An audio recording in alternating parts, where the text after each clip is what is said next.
ఎంతసేపు మాట్లాడామని కాదు, మరొక్కసారి చెప్తున్నా, ఏం మాట్లాడాము అనేది ఇంపార్టెంట్ కాబట్టి అది సభ్యులు దృష్టిలో పెట్టుకోవాలని తెలియజేస్తూ బోలిశెట్టి శ్రీనివాస్ గారు.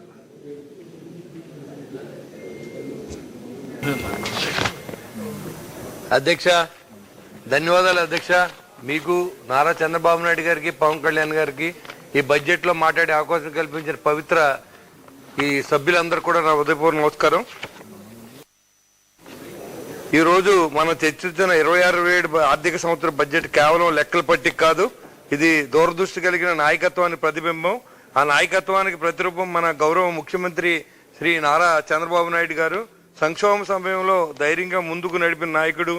రాష్ట్ర ఆర్థిక పరిస్థితులు సవాళ్లతో నిండిన వేళ క్రమశిక్షణతో స్పష్టమైన ప్రణాళికతో భవిష్యత్ దృష్టిలో ఈ బడ్జెట్ ను రూపొందించిన తీరు నిజంగా ప్రశంసనీయం అధ్యక్ష. ఈ రోజు మన ముందుకు వచ్చిన 26-27 ఆర్థిక సంవత్సరం బడ్జెట్ నిజంగా అభివృద్ధి, బాధ్యత మరియు భవిష్యత్తు దృష్టి కలిగిన ప్రజాహిత పత్రం. ఇది కేవలం అంకెల సమాహారం కాదు, ఇది స్వర్ణాంధ్ర 2047కి దిశగా వేయబడిన బలమైన అడుగులు అధ్యక్ష. మరి 3,32,205 కోట్ల వ్యయాన్ని ప్రతిపాదిస్తూ రెవెన్యూ లోటును కేవలం 1.11గా, ఆర్థిక లోటుని 3.84గా పరిమితం చేయడం ద్వారా ఆర్థిక క్రమశిక్షణ పాటిస్తున్నాం. ఈ బాధ్యత పరిపాలన నిదర్శనం అధ్యక్ష. మరి అని విధ్వంసకరమైన పరిపాలన గురించి మాట్లాడాలనుకున్న అధ్యక్ష. ఇవాళ అందరూ సంఖ్యలతో సహా అందరూ చెప్పారు. మరి అప్పుడు ప్రభుత్వం అన్నా క్యాంటీన్లు ఏదైతే 2014-19 వరకు గౌరవ ముఖ్యమంత్రి గారు నిరుపేదలకి ఆకలి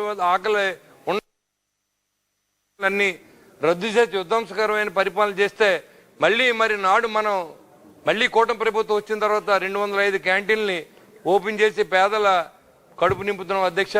అదేవిధంగా మరి కల్తీ నెయ్యని నేను పేపర్లో చూస్తున్నాం అధ్యక్ష. ఇవాళ కూడా మరి కల్తీ నెయ్యిని పాలు లేకుండా సృష్టించినటువంటి ప్రభుత్వాన్ని మనం చూసాం. పాలే లేవు కానీ నెయ్యిని తయారు చేసే విద్య మాత్రం మాజీ ముఖ్యమంత్రి జగన్మోహన్ రెడ్డి గారి దగ్గర నేర్చుకోవాలి. ఎందుకంటే ఆయన రేటు కూడా ఇవాళ చాలా ఎక్కువ రేటు పెట్టారు.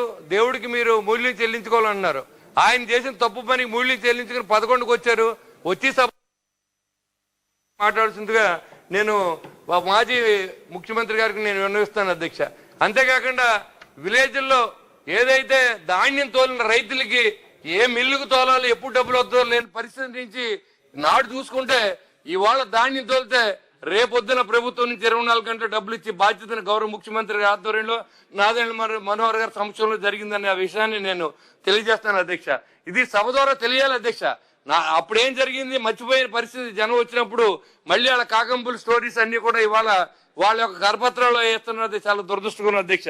అదేవిధంగా పంచాయతీరాజ్ శాఖని ఇవాళ భారతదేశంలో మొట్టమొదటి స్థానాన్ని తీసుకెళ్లినటువంటి వ్యక్తి పవన్ కళ్యాణ్ గారు. ఆ రోజు వరకు కనీసం పల్లెటూరులో ఉన్నటువంటి పల్లె ప్రజలు ఎలా ఉన్నారు, సర్పంచ్లు ఏం చేస్తా ఉన్నారు, వాళ్ళకు ఉన్న పవర్స్ ఏంటని తెలియని విధంగా మరి పరిపాలన జరిగినప్పుడు ఆ నిధులను కూడా స్వాహా చేసినటువంటి పాత ప్రభుత్వాన్ని నుంచి ఈ రోజు మళ్ళీ పల్లెటూర్లు అన్ని కూడా కలకల్లాడి అన్ని చోట్ల కూడా దాదాపు 4,000 కిలోమీటర్ల రోడ్లని మనం వేసుకోగలిగి ఉంటే దానికి ముఖ్య కారణం పంచాయతీరాజు మరి మంత్రిగా ఉన్నటువంటి మరి పవన్ కళ్యాణ్ గారిని కూడా మనం ఒకసారి ఇవాళ స్మరించుకోవాలి అధ్యక్ష.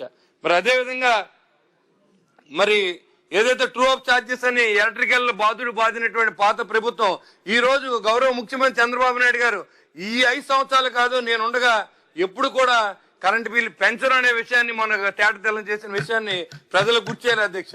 ఇలాంటివన్నీ కూడా మన పాతవి కొత్త చెప్పి మాట్లాడవలసిన అవసరం ఉంది. ఇవాళ విద్య చూసుకుంటే గత 5 సంవత్సరాల్లో నాటు ఉండేడని పెట్టి అసలు ఇంగ్లీష్ మీడియం టీచర్స్ లేకుండా ఇంగ్లీష్ మీడియం పెట్టాలని చెప్పి ఆ విద్యార్థులను అటు ఇటు కాకుండా అధోపాదాలను తొక్కిన పరిస్థితి మనం చూసాం.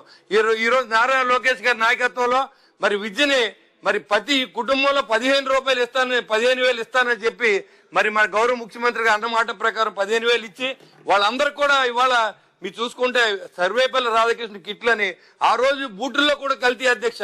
బూట్లు కొనే దాంట్లో కానీ అన్ని కిట్లలోనూ వాళ్ళు కమిషన్ పెట్టుకున్నారు అధ్యక్ష. కానీ ఈ రోజు నాణ్యమైనటువంటి బట్టలు కానీ ఇవాళ వాళ్ళకి పట్టుకెళ్లే బాక్స్ కానీ అన్ని కూడా లోకేష్ గారు సెలెక్ట్ చేసుకుని ఆ పిల్లలకి ఇస్తే ఆ ఇచ్చినప్పుడు ఆ తల్లిదండ్రుల ఆనందం అధ్యక్ష.